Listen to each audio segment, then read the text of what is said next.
నేను మీ వాళ్ళని కూడా రమ్మన్నాను మున్నా గారు. మా వాళ్ళ అంటే? మీ డాడీ, మమ్మీ,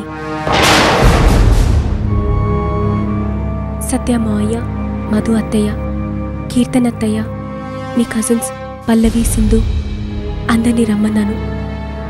వాళ్ళు వస్తున్నారు. జస్ట్ వాళ్ళ ఆశీస్సులు తీసుకుంటాను.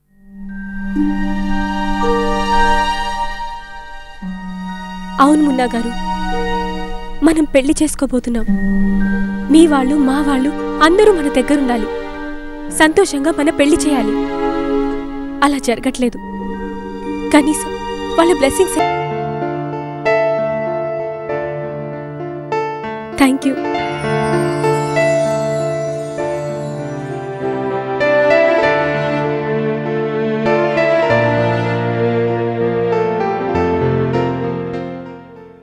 మున్నా గారు, మీరు క్రిమినల్ కాబట్టి ఆర్కే గారు మిమ్మల్ని యాక్సెప్ట్ చేయరని మీరు అంటున్నారు కదా. మీకు ధర్మ గారి గురించి తెలుసా? మీ మమ్మీకి పెద్దన్నయ్య ధర్మ, మా సెల్వ మావయ్యకి బెస్ట్ ఫ్రెండ్. మావయ్యతో పాటే ఇల్లీగల్ పనులు చేసేవారు. మీరు మీ ఫ్యామిలీకి దూరమైనట్లే మీ మమ్మీ ధర్మ గారు కూడా దూరమయ్యారు. వాళ్ళు కలిసేసరికే మీ మమ్మీ ఆర్కే గారికి భార్య. ఆయన పోలీస్ ఆఫీసర్, ధర్మ గారు క్రిమినల్. అయినా ఆర్కే గారు ధర్మ గారిని యాక్సెప్ట్ చేశారు.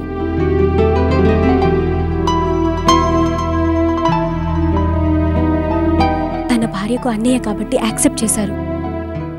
ఇద్దరు మంచి ఫ్రెండ్స్ అయ్యారు. మిమ్మల్ని కూడా యాక్సెప్ట్ చేస్తారు మున్నా గారు.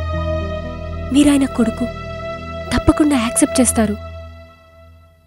ఇంకొకసారి ఆలోచించండి.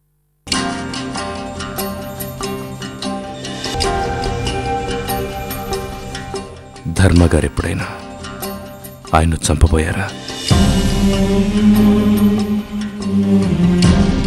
లేదు. మీ ఇష్టం.